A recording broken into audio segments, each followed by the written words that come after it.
avait déjà aligné un modérateur. Avait déjà aligné un prédicateur. Mais lorsque lui est entré, le modérateur a regardé. Il a dit ça, ce n'est pas mon programme. Ça, c'est le programme de Dieu. Le prédicateur a regardé. Il a dit qu'est-ce que je vais annoncer. Il y a des choses que Dieu lui-même sait annoncer. Le prédicateur s'est retiré. Le paralytique d'hier est devenu le prédicateur d'aujourd'hui. Je viens dire à quelqu'un, c'est toi qui as été protocole dans les mariages.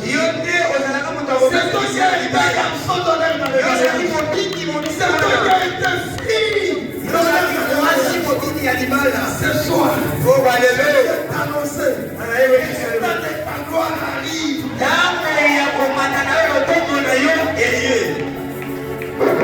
Il a commencé à prêcher. J'ai besoin de terminer ce message. Vers 19h. Les hommes qui avaient limité ont regardé les. Ils ont dit à 7h.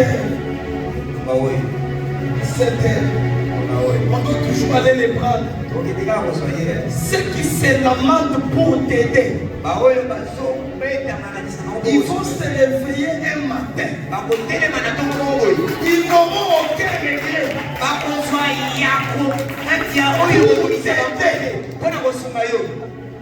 Les gens qui te donnent l'argent en train de parler. Quand ils si tu ne veux pas travailler, ils ont commencé à murmurer. C'était encore. On doit aller les chercher. Les dieux des non retrouvés. Les dieux des non retrouvés. Ceux qui t'ont toujours retrouvé. Ils vont se demander s'ils ont pris la même avenue. Parce qu'ils te verront par là. Alors ils rentrent. Ils viennent. Hey! C'est lui qu'on avait laissé. Il n'est plus là.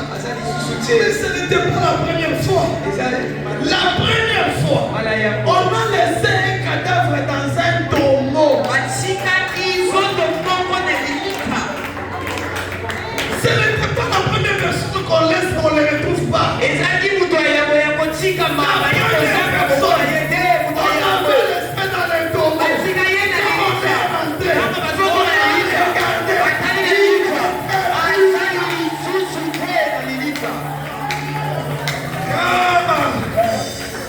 Je viens annoncer dans ta vie.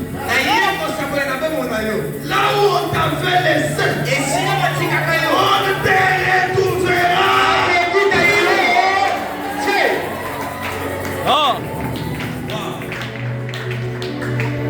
Comme on ne l'a pas retrouvé, donc ceux qui n'ont pas de pieds, ils ont commencé à faire des commentaires.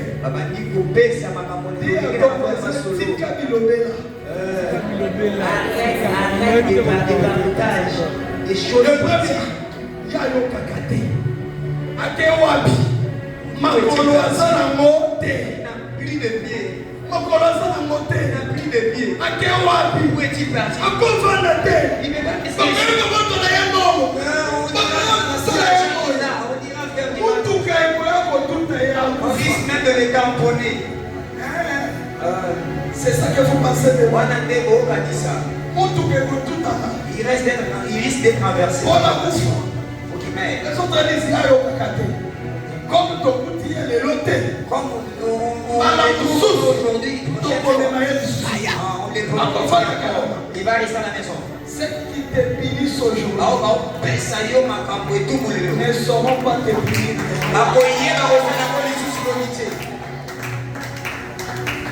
L'autre dit, comme il n'a pas les pieds, il ne sait pas marcher. Sûrement,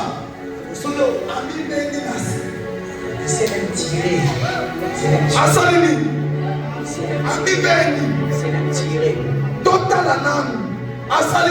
Regardons d'abord par terre. La tresse. Asa na makolo. Il n'a plus de pied. Il s'est tiré. Mais quand on regarde au sol, on ne voit pas les traces. C'est là il y a makolo, il y a Fui la lusa na mbola. Fui la lusa. Umfisha bintu ni muchuluba. Muntu oyo kena ni makasato. Azana makolote. Mwabu juma mushia. Isika batika yi. Mama nyeni nimba musanga. Bao katisane bakokuta ye.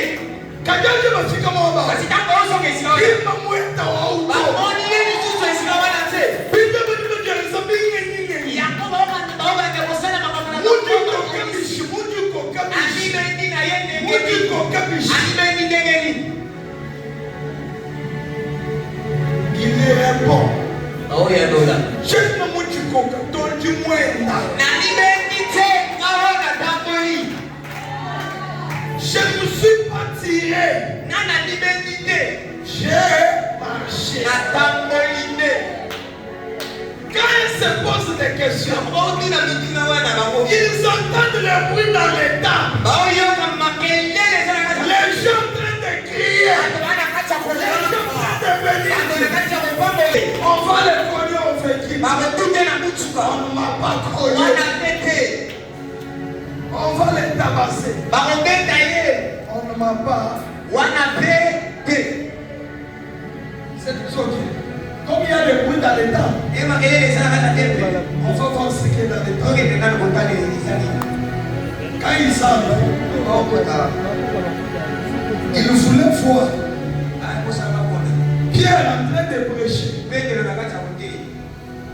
et d'autres personnes à côté pour poser des questions. Est-ce que vous n'avez pas vu notre frère paralytique qui n'a pas de jambes, qu'on avait laissé dehors, mais on n'a pas retrouvé? Quand ils ont papa, Chazam Chichu Mweneka. Chazam Chichu Mweneka. Akiba Bono Mutembe.